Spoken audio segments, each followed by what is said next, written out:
प्रिय शिक्षार्थियों, एनआईओएस के स्टूडियो में आप सभी का हार्दिक स्वागत है। आज हम लोग माध्यमिक शिक्षा पाठ्यक्रम के अंतर्गत वेदाध्ययन पुस्तक, जिसमें व्याकरण विषय पुस्तक 2, उसके अंतर्गत पाठ 21 में द्वितीय भाग में आए हुए सूत्रों का हम लोग अध्ययन करेंगे। जैसा कि हम लोग जानते हैं, पूर्व से अध्ययन कर रहे हैं, व्याकरण के अंतर्गत छंद का प्रसंग अर्थात वेद का प्रसंग इन सूत्रों में आ रहा है। ऐसे शब्द जो वेद में विद्यमान हैं, उन शब्दों की सिद्धि उनसे संबंधित सूत्रों के द्वारा हम लोग कर रहे हैं। इसी क्रम में 14वां सूत्र को हम लोग ग्रहण करते हुए आगे बढ़ते हैं। यह सूत्र है बहुलम छंदसी। वस्तुतः बहुलम छंदसी सूत्र इन स्थलों पर विभिन्न बार आए हुए हैं। यह सूत्र अपने अपने प्रसंग के अनुसार से अर्थ को बताता है। उसी क्रम में यह सूत्र बहुलम छंदसी, जैसा कि छंदस यह सप्तमी विभक्ति में बोधित करा रहा है कि वेद के अंतर्गत यह कार्य होता है। क्या कार्य होता है, इसको हम लोग देखें। जो बहुलता से कार्य होता है, बहुलता का अर्थ भी हम लोग जानते हैं। क्वचित प्रवृत्ति क्वचिद प्रवृत्ति क्वचित विभाषा क्वचिदन्य देव। तो इस प्रकार से बहुलता से इस सूत्र के द्वारा छंद के अंतर्गत भिस के स्थान में ऐस आदेश होता है। जो तृतीया एक वचन में भिस यह प्रत्यय होता है, उसके स्थान पर ऐस आदेश इस सूत्र के द्वारा किया जाता है। जैसे उदाहरण देखें हम लोग, शब्द है देवेभिः। यहाँ देव शब्द प्रातिपदिक है। इस शब्द के द्वारा तृतीया एक वचन में भिस प्रत्यय आया है। सुऔजस औठसस टाभ्याम भिः। तो भिस तृतीया के बहुवचन में यहाँ पर हमें देखने को मिलता है। देव शब्द से भिस प्रत्यय होने के बाद अतो भिस ऐस, इससे ऐस आदेश प्राप्त होता है। लेकिन इस सूत्र के द्वारा उसका निषेध करते हुए बहुवचन में बहुवचने झल्लेत, इस सूत्र से देव इसके आकार के स्थान पर में एकार करते हुए विभक्ति कार्य करने पर देवेभिः यह रूप सिद्ध होता है। यहाँ पर हम देखते हैं देव शब्द से यहाँ पर भिस प्रत्यय होकर और उसको भिस के स्थान में बहुलता से ऐस आदेश होता है। लोक में देवैः यह रूप सिद्ध होता है। आगे बढ़ते हैं हम लोग अगले सूत्र की ओर। यह सूत्र अंग आदेश का निषेध करता है। अदड आदेश नेतरात छंदसी सूत्र है, नेतरात छंदसी। तो यह सूत्र भी छंद के अंतर्गत विधान करता है। न इतरात छंदसी, इतर शब्द इसमें आया हुआ है। अर्थात वेद में यदि नपुंसक लिंग में इतर शब्द आए तो उससे परे जो सु और अम होता है, उनके स्थान में अदड आदेश अत अर्थात उसमें बचता है, तो अत आदेश का निषेध होता है। जैसे उदाहरण देखें, इतरम यह शब्द है। यहाँ पर क्लीब लिंग में नपुंसक लिंग में इतर शब्द की प्रातिपदिक संज्ञा प्रथमा एक वचन की विवक्षा में सु प्रत्यय होने के बाद इतर सु, इस स्थिति में अर्धतरादिभ्य पंचभ्य इस सूत्र से सु प्रत्यय के स्थान पर अदड आदेश की प्राप्ति होती है। वहाँ पर इस सूत्र के द्वारा नेतरात छंदसी इस सूत्र के द्वारा उसका निषेध होता है। निषेध होने के बाद अतो अम, इस सूत्र से सु प्रत्यय के स्थान पर अम आदेश हो जाता है और अम आदेश होकर इतरम यह शब्द सिद्ध होता है।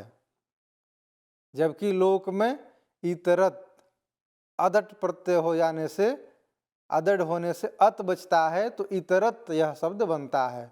जबकि यहाँ पर उस अदड़ का निषेध होकर इतरम, सु और अम होकर के इतरम यह प्रयोग सिद्ध होता है। अगले सूत्र की ओर हम लोग आगे चलते हैं। अगला सूत्र अक्त्वा और ल्यब आदेश करने वाला सूत्र है। यह अक्त्वा को भी अक्त्वा और ल्यब आदेश करता है। जैसे सूत्र है अक्त्वापि छंदसि, अक्त्वापि छंदसि। यहाँ पर छंद के अंतर्गत, वेद के अंतर्गत समास में यदि अन पूर्वक अक्त्वा होता है, यदि अन पूर्व में लगा हो उसके बाद अक्त्वा हो, तो उसको अक्त्वा आदेश ही हो और या उसके साथ साथ या तो ल्यप आदेश होता है। जैसे उदाहरण लेते हैं हम, परिधापयित्वा शब्द है, परिधापयित्वा। परि अण्यंत धा धातु से परि उपसर्ग लगने के बाद वह अक्त्वा प्रत्यय होता है। अक्त्वा प्रत्यय करने के बाद परिधा, अणिच जो अण्यंत है उसका अणिच और अक्त्वा, इस स्थिति में अक्त्वा के स्थान में पुनः इस सूत्र के द्वारा अक्त्वा आदेश हो जाता है और अक्त्वा आदेश होने पर प्रक्रिया कार्य इत्यादि होकर परिधापयित्वा यह शब्द बनता है। इस सूत्र से अपि ग्रहणम से यहाँ पर अक्त्वा अपि यह प्रयोग है, अतः अपि के ग्रहण से ल्यप प्रत्यय भी सिद्ध होता है, अर्थात ल्यप का भी विधान किया जाता है। अक्त्वा प्रत्यय और ल्यप प्रत्यय इन दोनों का विधान इस सूत्र के द्वारा किया जाता है, जिससे उद्धृत्य तान जहाति, यहाँ पर ल्यप प्रत्यय का प्रयोग है, तो वहाँ पर ल्यप को बताने के लिए यहाँ पर अप शब्द का प्रयोग किया गया है।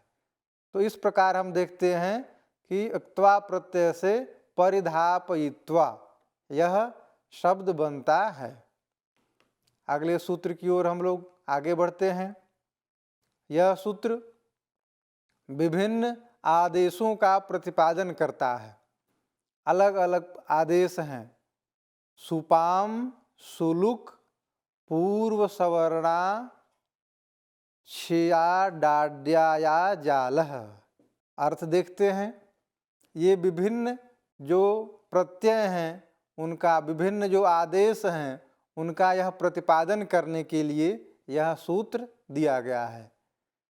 जैसे आल प्रत्यय क्रम से देखते हैं तो सुपाम, सुलुक जो सुप हैं, शुभ विभक्तियों के स्थान पर जो सुलुक के पूर्व सवर्ण हैं, ऐसे जो विभिन्न प्रत्यय हैं, विभिन्न आदेश हैं, आत, शे, या, डा, आच, आल, ये आदेश छंद में होते हैं। शब्दों की सिद्धि करने के लिए ये आदेश क्रम से होते हैं। इनमें से कोई भी एक आदेश शब्दों की सिद्धि करता है। मंत्र आया हुआ है ऋजवः सन्तु पंथाः या परमे व्योमन। तो इस स्थिति में एक उदाहरण हम लोग लेते हैं, ऋजवः सन्तु पंथाः। यहाँ पंथाः शब्द है। लोक में पथिन शब्द से प्रथमा बहुवचन की विवक्षा में यहाँ पर जस प्रत्यय करने के पश्चात इतोवत् सर्वनाम स्थाने, इस सूत्र से इकार को अकार हो जाता है। और थोंथः इस सूत्र से थकार को न और थ अंथादेश हो जाता है, तो अंथादेश होकर पंथ अन अस, इस प्रकार से इस स्थिति में जो नांत है उसको उपधा दीर्घ होकर पंथानः यह शब्द यह रूप बनता है। लेकिन वेद के अंतर्गत जब यह सूत्र प्रवृत्त हो जाता है तो इस सूत्र के द्वारा जस के स्थान में स आदेश और अनुबंध लोप होने पर पथिन स, इस स्थिति में पथि मथ्य भक्षामात, इस सूत्र से आकारांत आदेश होकर तथा अन्य कार्य होने के बाद पंथाह यह प्रयोग सिद्ध होता है। तो इस सूत्र के द्वारा हम देखते हैं यह पंथाह यह शब्द सिद्ध होता है। इस सूत्र से जस के स्थान में स आदेश होकर और पंथाह यह शब्द सिद्ध होता है। अगले सूत्र की ओर हम लोग चलते हैं। इसी के अंतर्गत वार्तिक एक आया हुआ है। वार्तिक कहा गया है कि उक्तानुक्त दुरुक्तानाम चिंता यत्र प्रवर्तते, जो कुछ अवशेष बच जाते हैं उनको वार्तिकों में प्रयोग कर लिया गया है, उनका विधान किया गया है। ऐसी स्थिति में यह वार्तिक देखते हैं हम लोग, यह आंग अयाज और अयार आदेश करता है। इसी सूत्र के अंतर्गत वार्तिक है, पढ़ते हैं। आंग्या जयारामुपसंख्यानम, आंग्या जयारामुपसंख्यानम। यहाँ पर आंग, अयाज और अयार इन तीन आदेशों का विधान किया गया है। जब टा प्रत्यय होता है तो उस टा प्रत्यय के स्थान में ये आंग, अयाज और अयार आदेश इस वार्तिक के द्वारा होते हैं। जैसे उदाहरण देखते हम लोग, बाहवा शिश्रितम। बाहु शब्द से टाप प्रत्यय करने पर बाहुना यह प्रयोग होता है, लेकिन यहाँ पर वैदिक प्रयोगों में बाहु शब्द से टा इस स्थिति में इस वार्तिक के द्वारा टा के स्थान में आंग आदेश हो जाता है। और आंग आदेश होने पर नकार के इत और लोप होने पर अवादेश होने पर बाहवा यह रूप सिद्ध होता है। यहाँ पर आंग आदेश होकर और पुनः अवादेश होने के बाद बाहवा यह रूप सिद्ध होता है। जबकि लोक में इसी बाहु शब्द के द्वारा बाहुना यह तृतीया में रूप बनता है। आगे बढ़ते हैं हम लोग अगले सूत्र की ओर। यह सूत्र तकार का लोप विधान करता है। देखते हैं हम लोग, चूँकि छंद की अनुवृत्ति आ रही है, अतः उसी क्रम में वेद के अंतर्गत इसका भी विधान होता है। सूत्र है लोपस्थ आत्मने पदेषु, लोपस्थ आत्मने पदेषु। यहाँ पर आत्मने पदेषु पद आया है, अर्थात आत्मने पद संज्ञक जो पद आए उसमें, आत्मने पद के अंतर्गत। तो आत्मने पद संज्ञक जो तकार आए, लोपस्थ तकार यदि आता है तो उसका छंद के विषय में, छंद के अंतर्गत, वेद के अंतर्गत लोप हो जाता है। आत्मने पद में जो तकार आता है, तब प्रत्यय बचता है, उसका लोप होता है। जैसे उदाहरण देखिए, अत्यंत प्रसिद्ध उदाहरण है देवा अदुह्र। यह वेद में प्रयुक्त होता है। मंत्रों में दिखाई पड़ता है। यहाँ पर अदुह्र शब्द जो है वह लंग लकार में झ प्रत्यय के विधान से बनता है। तो लंग लकार के अंतर्गत झ प्रत्यय होकर अदुह्र और तंगानावात्मने पदम, इस सूत्र से आत्मने पद संज्ञा हो जाती है। तो आत्मने पद संज्ञा होकर जो तकार है उसका यहाँ पर लोप हो जाता है। जैसे अदुहत जो बनता उसके स्थान पर यहाँ अदुह्र, इस प्रकार तकार का लोप हो जाता है। लोपस्त आत्मने पदेषु, इस सूत्र के द्वारा वेद के अंतर्गत जो लकार में जो तकार आता है वह झ को अत आदेश होता है।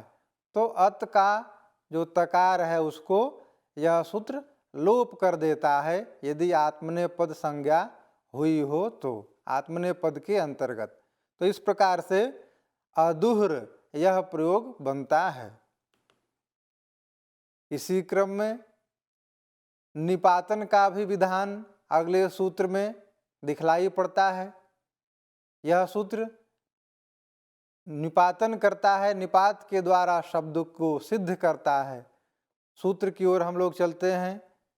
सूत्र है यजध्वैनम इति च, यजध्वैनम इति च। यहाँ पर अध्व जो है यज शब्द है और ध्वम शब्द है, इनका जो एनम है, एनम के बाद यदि ध्वम आए तो उसके अंत का लोप होता है, निपातन होता है। अर्थात निपातन का विधान या उस शब्द को देखकर हम इसके लोप का विधान करते हैं जिससे वह शब्द सिद्ध हो सके। उदाहरण देखते हैं, यजध्वैनम प्रिय मेधाः।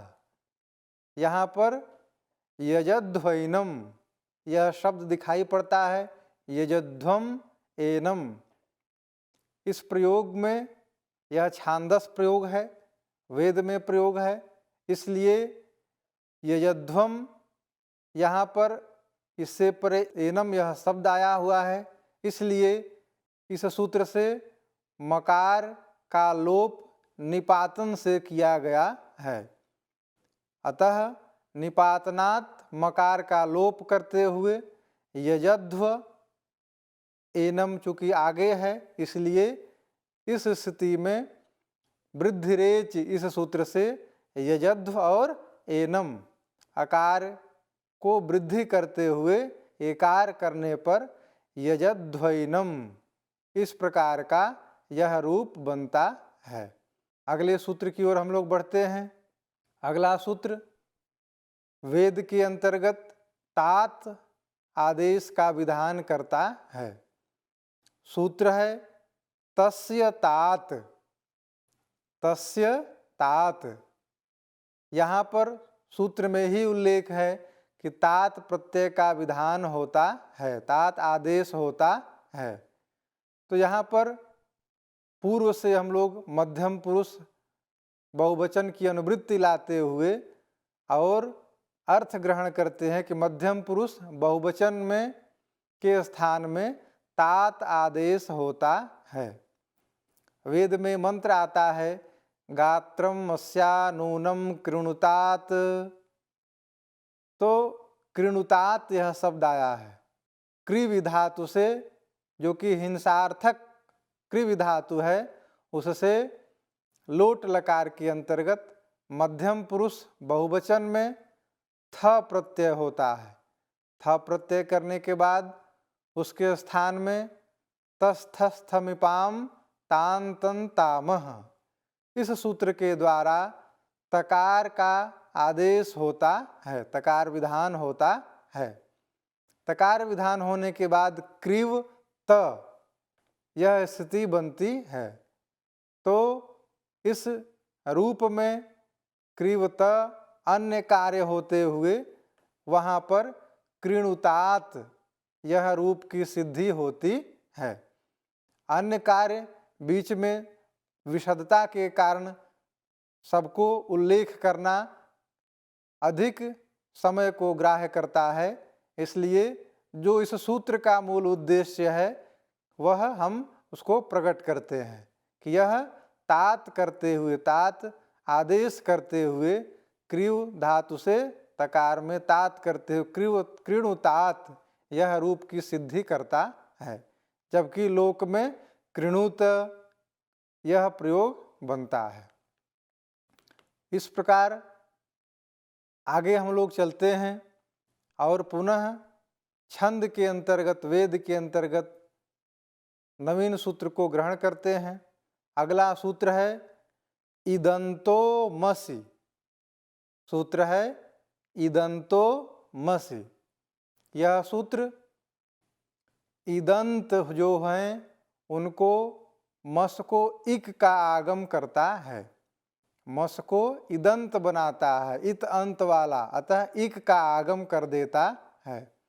छंद के अंतर्गत अथवा वेद के अंतर्गत जो मस हैं, मस प्रत्यय हैं, तो उस मस प्रत्यय को इदंत बना देता है, इक का आगम कर देता है। चूंकि इक में ककार इक है, इसलिए इसे हम कित्व भी कहेंगे। ककार इत्व होकर कित्व होने से यह अंत अवयव को ही इसका विधान होता है। उदाहरण हम लोग देखते हैं, नमो भरंत एमसि। यहाँ पर एमसि शब्द आया है। एमसि शब्द यहाँ पर आ इमसि, इस प्रकार से हम विग्रह करते हैं, अलग अलग करते हैं विच्छेद। तो इस स्थिति में इण गतौ धातु से उत्तम पुरुष में लट लकार के अंतर्गत मस आदेश होता है और आ ई मस, इस प्रकार से इस सूत्र के द्वारा मस को इदंत होने के कारण आ इमसि इस स्थिति में इदंत बना देता है। तो इसके बाद आद गुण सूत्र से आ को इकार गुण होते हुए एकार होकर एमसि यह रूप बनता है। पुनः देखें, इण गतौ धातु से यह मस को यह सूत्र इदंत इत करते हुए, इत जो है कित्व है, इसलिए इक का आगम कित्व होने के कारण यहाँ पर एमसि यह प्रयोग बनता है। नमो भरंत एमसि, लोक में आ इमः, इमः यह रूप बनता है। आगे हम लोग अगले सूत्र की ओर चलते हैं। अगला सूत्र यक का आगम करता है। छंद के अंतर्गत, छंद का प्रसंग चल रहा है, वेद के अंतर्गत अक्त्वा को यक आगम होता है। सूत्र में दो पद हैं, अक्त्वा यक। तो अक्त्वा को यक का आगम होता है। आगम मित्रवत होते हैं, वह आकर के पार्श्व भाग में बैठ जाते हैं, और आदेश शत्रुवत होते हैं। तो उदाहरण हम देखते हैं, दिवम सुपर्णो गत्वाय, दिवम सुपर्णो गत्वाय। यहाँ पर गत्वाय यह रूप बनता है। तो गम धातु से, गमरी गतौ इस धातु से अक्त्वा प्रत्यय करने पर गम्र या गमल अक्त्वा होने पर अनुबंध लोप इत्यादि कार्य होकर तथा अनुदात्तोपदेश वनति तनुत्यादि नाम अनुनासिक लोपो झलिंकित, इस सूत्र से अनुनासिक का लोप होकर गत्वा, इस स्थिति में इस सूत्र के द्वारा अक्त्वा यक, इस सूत्र के द्वारा छंद के अंतर्गत यक का आगम हो जाता है। यक का आगम होने से अनुबंध लोप इत्यादि कार्य होकर और कित्व के कारण अंतिम अवयव को ग्रहण करते हुए गत्वा और यक का य बचा रहता है। इस रूप में सभी वर्णों को मिलाते हुए गत्वाय यह वेद में प्रयोग होता है। वेद में शब्द गत्वाय शब्द सिद्ध होता है, जबकि लोक में अक्त्वा प्रत्यय गम धातु से होते हुए गत्वा इस प्रकार का प्रयोग देखा जाता है। बस आज हम लोग कक्षा को यहीं पर संपन्न करते हैं। बहुत बहुत धन्यवाद।